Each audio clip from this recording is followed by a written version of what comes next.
better way to start the night than with some Northland High School hockey. Tonight, there was an absolute Sparty party, so we get things started at Westman Arena. The Superior boys hosted Grand Rapids, both teams looking for their 8th win of the season.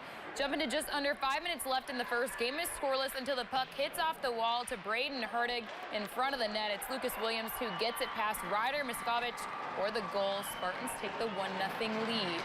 Same score just 2 minutes later, and Grand Rapids trying to answer. Bauer Murphy sends it toward the net. Nathan Garski tries to capitalize, but Trent Peterson won't allow it.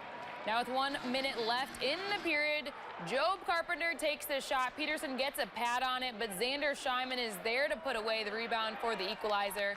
And that would be just the beginning for the Hawks as Grand Rapids head home with a 5-2 win over Superior.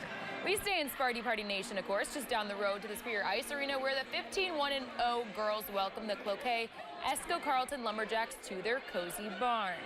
A silent first period, but a noisier second. It's the Bemidji State commit Autumn Cooper who lets it fly. Puck hits the crossbar and trickles in for the night's first goal of the game to get this Sparty party started.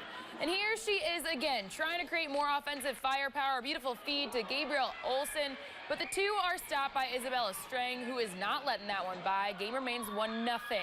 Same period, and Isabella Thompson is going from the south shore to the north shore, all alone, looking to double the Spartans' lead. But once again, Strang holds her own, and both teams enter the final frame with a 1-0 game. And the Spartans were just saving their best for last because they had 3 goals in the third to earn their 16th victory on the year, 4-0 over CEC. In Silicon